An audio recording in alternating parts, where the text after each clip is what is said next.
O sea, imaginemos por un momento que el cuerpo humano es como un ventilador de techo de esos que están girando a toda velocidad. Ajá. Las aspas están ahí, cortando el aire, hay ruido, hay un movimiento constante. Pero de repente alguien va y desconecta el cable de la pared. Claro, le quitan la corriente. Exacto. La fuente de energía original, digamos, ya no está. Sin embargo, si tú miras hacia arriba, las aspas siguen girando.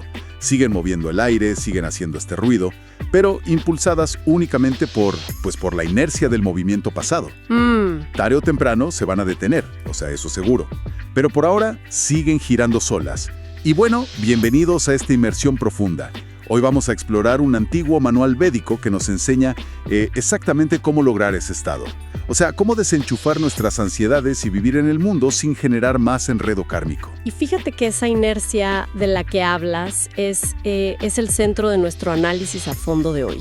Porque estoy convencida de que a menudo cuando pensamos en la práctica espiritual moderna, parece que se ha convertido simplemente en otra tarea más, en una lista interminable de quehaceres, ¿no? Totalmente.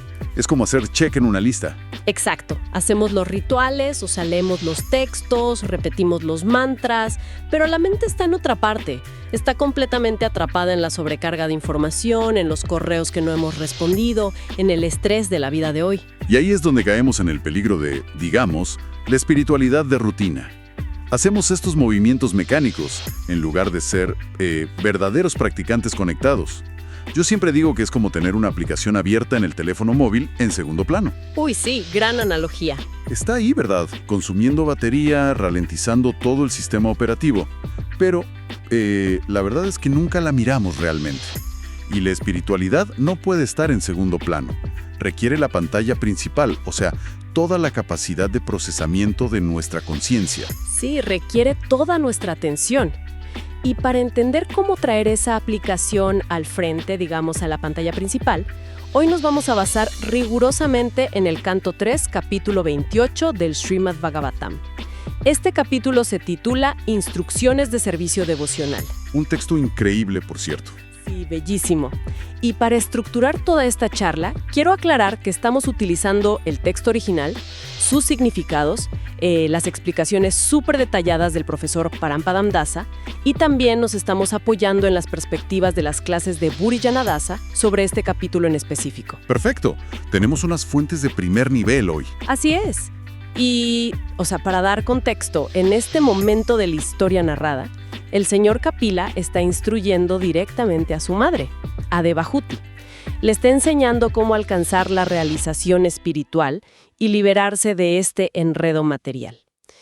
Y lo interesante es que no le da consejos vagos, tipo ten fe y ya, o piensa positivo. Claro, no es autoayuda barata. Exacto, no le dice vibra alto. Le entrega un sistema arquitectónico paso a paso.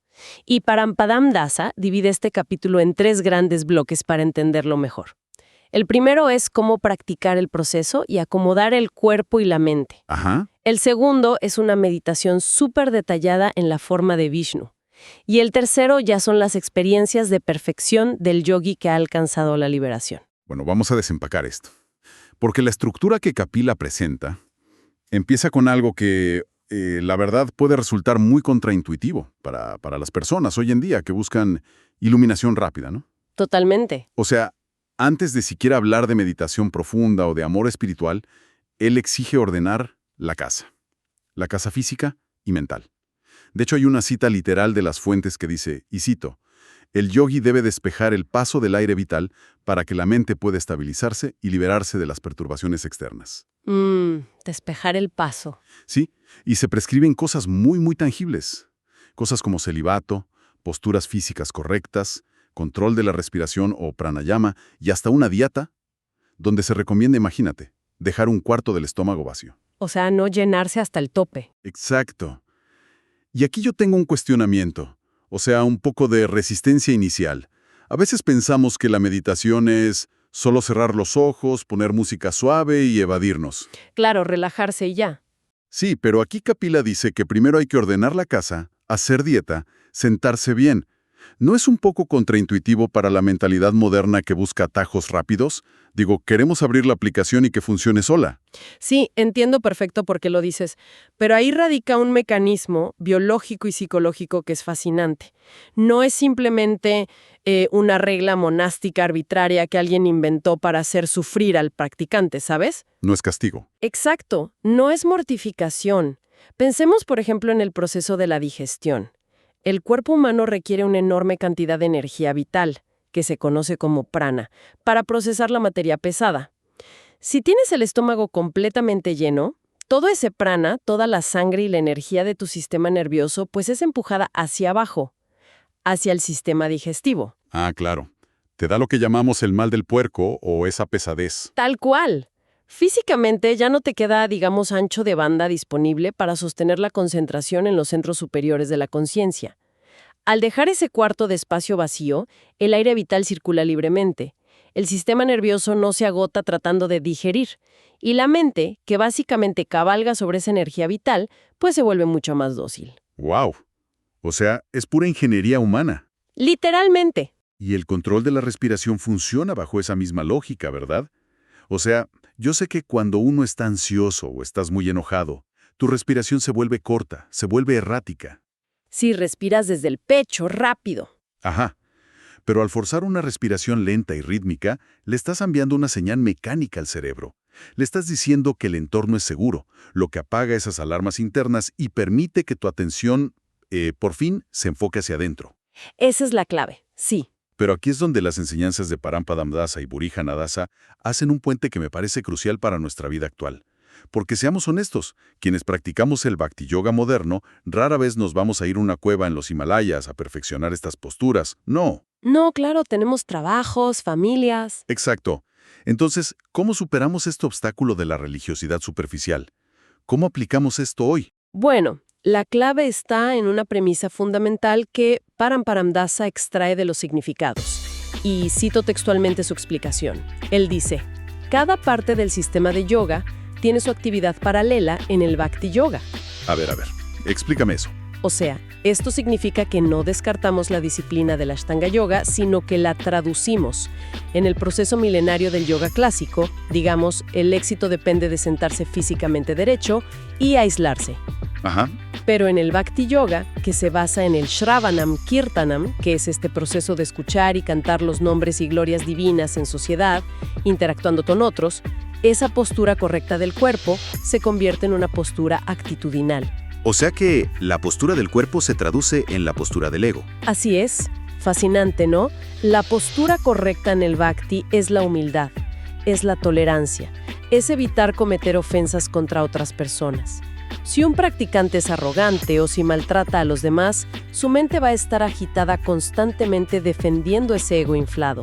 Claro, repasando las discusiones en su cabeza. Exactamente. Esa agitación mental por ser orgulloso es exactamente el equivalente a un yogui tradicional que respira mal o que se siente encorvado. En ambos casos, el conducto de la energía se bloquea por completo y la meditación fracasa. Entonces el canto de mantra se vuelve un ritual vacío. Exacto. Y uno se queda estancado en esa categoría de ser un religioso por costumbre sin ninguna conexión real. Me encanta esa imagen. Es como intentar afinar una guitarra o un instrumento complejo en medio de una tormenta. Sí, buena imagen. O sea, si no buscas un lugar apartado, te sientas correctamente y silencias el ruido externo, pues la melodía va a sonar desafinada. Y aquí ese ruido externo es tu mala actitud, tu necesidad de tener siempre la razón. Entonces, ¿qué significa todo esto? Para aterrizarlo a la vida diaria de alguien que toma el transporte público, que trabaja de 9 a 5 en una oficina. O sea, regular los sentidos y dejar el cuarto de estómago vacío no se limita solo a la comida, ¿verdad? No, para nada. El control no se trata de irse a una cueva. Se trata de regular el consumo general. Lo que comemos, sí, pero también lo que vemos. No saturar la mente con exceso de información, con redes sociales o involucrarse en debates tóxicos en Internet que solo te drenan. Totalmente. Es mantener esa postura mental recta, siendo tolerante con ese colega de la oficina que es súper difícil de tratar y entendiendo que tener un espíritu de conexión compasiva y de respeto hacia los demás en nuestro entorno es la base biomecánica para que tu meditación funcione. Y una vez que logras esa estabilización, o sea, una vez que tu postura actitudinal es firme y la mente por fin se calma, el proceso avanza al segundo bloque del capítulo, ¿no? Sí, avanzamos lógicamente. Porque, ojo, una mente en silencio no es el objetivo final. A veces pensamos que sí, pero no.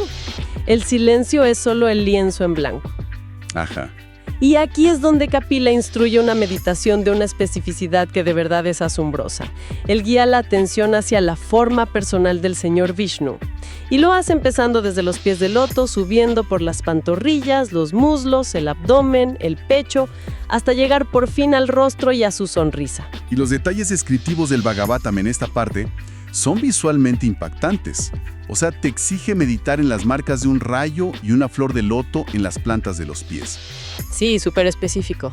El texto describe que las uñas de esos pies brillan como rayos de luna y que ese resplandor tiene la función, literal, de disipar la oscuridad del corazón. Se menciona también la masa Kaumodaki, manchada con la sangre de los demonios, el collar de perlas, los adornos. Todo es profundamente físico y súper vivido. Exacto. Y para una mente moderna, a mí me surge la duda, porque hoy en día asumimos que lo divino tiene que ser etéreo o invisible o una energía abstracta. Entonces, enfocarse en el brillo de unas uñas o en una masa con sangre suena casi materialista. ¿Por qué lo divino tiene que ser tan físico, tan detallado? Bueno, lo que es fascinante aquí es cómo entender el porqué de esos detalles es vital. Y es justo aquí donde Parampadam Dasa y los comentaristas védicos destruyen un gran mito espiritual. Históricamente hay una tendencia llamada Mayavadi, que es el impersonalismo. Ah, sí, los impersonalistas. Ajá. Ellos asumen que, como en este mundo material las formas físicas causan sufrimiento porque son limitadas y eventualmente pues envejecen y se pudren, entonces concluyen que la verdad absoluta debe carecer de forma. Claro, como si la forma fuera el problema. Exacto. Asumen que Dios debe ser un vacío, una luz blanca, una nada. Pero la filosofía védica argumenta que pensar así es limitar a lo absoluto. O sea, si nosotros, que somos pequeñas chispitas de la creación, tenemos forma, tenemos personalidad, pues la fuente original de todo también debe tenerla. Tiene lógica. Pero en un estado de Satchidananda, que significa eternidad, conocimiento y bienaventuranza. Lo espiritual no significa carencia de forma, sino forma sin limitaciones materiales. Entiendo. O sea, meditar en la nada o en el vacío absoluto es como intentar sostener agua con las manos abiertas. Sí, se te escapa. La mente humana no tiene dónde anclarse en el vacío. Nuestra psicología está diseñada para amar lo específico. O sea, cuando tú amas a alguien profundamente, no amas una energía abstracta, ¿verdad? No, para nada. Amas los detalles. Amas cómo se ríe esa persona, el tono de su voz, cómo mueve las manos cuando te explica algo. Esos detalles específicos son el combustible real del amor. Ser detallista fomenta el personalismo, fomenta esa conexión íntima. Y fíjate que ese es exactamente el mecanismo curativo de esta meditación. La mente está acostumbrada a pegarse a las formas materiales, que son temporales. Para poder desapegarla, no le puedes ofrecer un vacío, porque la mente odia el vacío. Si le das nada, va a regresar rapidísimo a pensar en la materia. A la cuenta del banco, al trabajo. Exactamente. En cambio, le ofreces una forma espiritual superior y magnética. Las uñas que brillan como la luna, por ejemplo, tienen un propósito emocional muy claro. La luz de la luna calma, refresca, a diferencia del sol abrasador. Eso representa cómo la compasión divina alivia el fuego de la ansiedad material. ¡Wow! O la masa Kaumodaki, no está ahí para representar violencia gratuita. Simboliza protección psicológica, porque aplasta los demonios internos del orgullo y la distracción que viven dentro del propio meditador. Al obligar a la mente a repasar cada elemento así minuciosamente, se cura esa tendencia impersonalista de querer que Dios sea solo, pues, una nube de energía sin rostro. Y esto tiene una aplicación comunitaria hermosa que menciona Parampadam Dasa en sus explicaciones. Si alguien entra a un templo, por ejemplo, y solo ve un altar genérico, dice, un bulto de flores, pues está operando bajo una visión impersonal. Los ve en masa. Exacto. Pero si te detienes a apreciar el pliegue exacto de la ropa que otro devoto preparó con cuidado, la elección de los colores, o sea, el esfuerzo individual detrás de cada pequeño detalle, entonces estás viendo a las personas, estás valorando su servicio. Qué bonito eso. Sí, valorar los detalles específicos en el servicio de los demás nos arranca de esta tendencia a masificar a la gente y nos hace genuinamente más compasivos. Totalmente. Y mira, toda esta concentración minuciosa de la que hablamos, que pasa de la preparación física y mental a la inmersión pura y amorosa, es lo que conduce eventualmente a la experiencia de la perfección. El tercer bloque, Exacto. que se explora en los últimos versos de este capítulo. Aquí se describe el estado del yogi que ya está liberado, y se redefine un concepto que, la verdad, en Occidente solemos malinterpretar por completo, y es el concepto del nirvana. Sí. Porque en el imaginario popular creo que el nirvana siempre se entiende como apagar una vela, ¿no? Ajá, y desapareces. Como dejar de existir, disolver tu ego y perderte en un océano cósmico donde ya no hay pensamientos, ni voluntad, ni nada. Sí, como si fueras una gota de agua cayendo en el mar.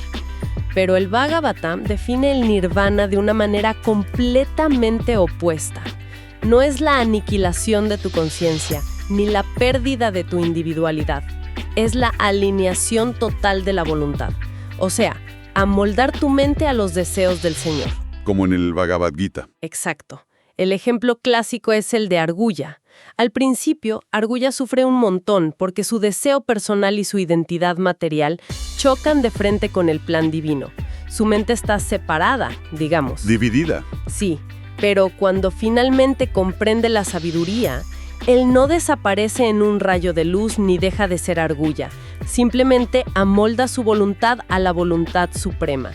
Esa unidad de propósito, donde tú deseas exactamente lo mismo que el Supremo desea, manteniendo tu personalidad pero erradicando el egoísmo. Ese es el verdadero nirvana. Y es donde se pone realmente interesante, porque regresamos a la imagen que usamos justo al principio del programa. ¿Cómo opera en el mundo real una persona que ha alcanzado ese estado de nirvana activo?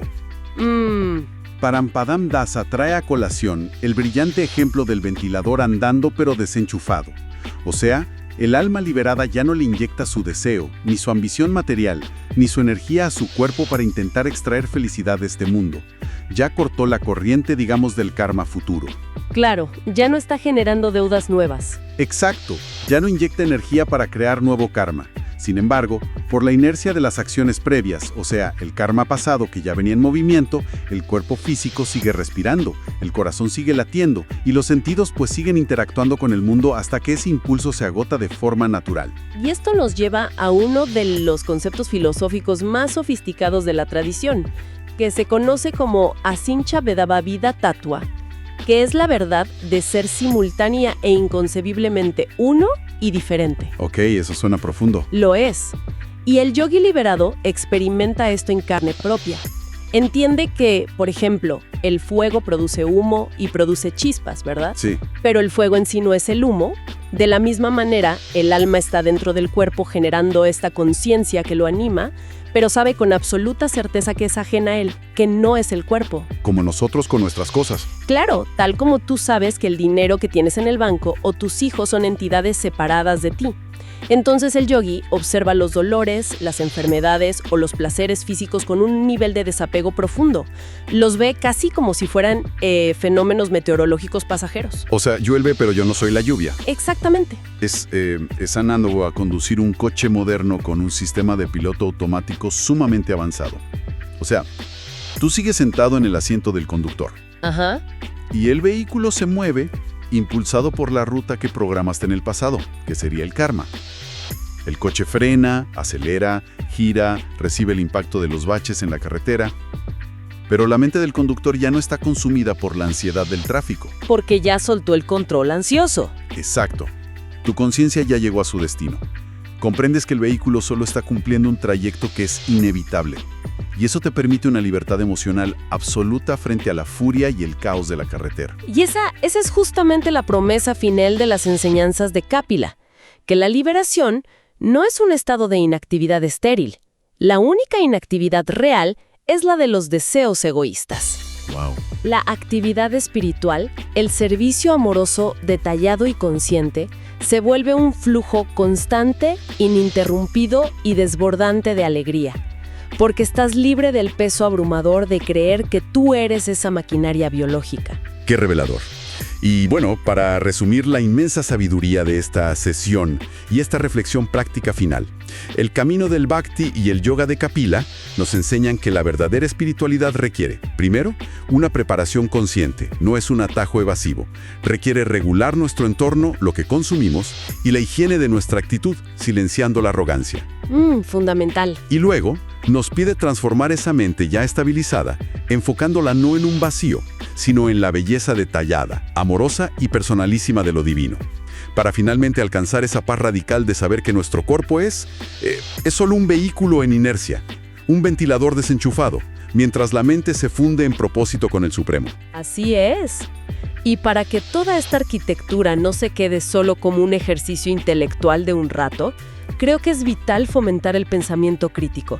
Así que dejo a la audiencia con 3 preguntas de exploración para su investigación personal durante esta semana. A ver, tomemos nota.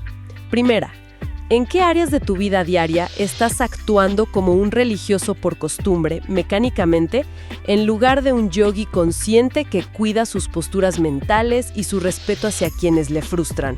Uf, dura esa. Sí, es para pensarla. Segunda, cuando piensas en lo divino o incluso en las personas que te rodean, ¿te quedas en lo abstracto y general o haces el esfuerzo compasivo de apreciar los detalles específicos que los hacen únicos? El pliegue en la ropa del altar. Exacto, los detalles. Y la tercera, si hoy observaras tu cuerpo y tus reacciones automáticas simplemente como un ventilador desenchufado moviéndose por inercia, ¿qué ansiedades materiales o miedos paralizantes podrías soltar inmediatamente? Y responder honestamente a esas preguntas requiere mucha valentía, pero es ahí donde la teoría pasa a ser realización. Y bueno, para despedirnos y dejarles un pensamiento provocativo final, volvamos un segundo a la imagen del humo y el fuego. A ver. Si uno se pone a pensar, pasamos casi toda nuestra vida obsesionados intentando atrapar el humo de nuestras experiencias materiales, los placeres fugaces, los reconocimientos, y nos quejamos porque el humo se nos escapa de las manos o porque nos hace llorar los ojos, ¿no? Sí, nos frustra la impermanencia. Pero el humo en sí mismo solo es un indicador visual de que hay algo mucho más grande ardiendo en otro lugar.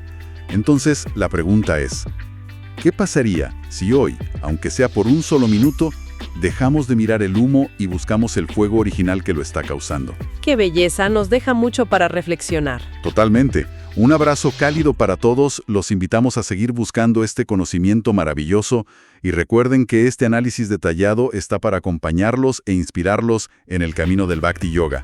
Hasta la próxima exploración. Hasta pronto.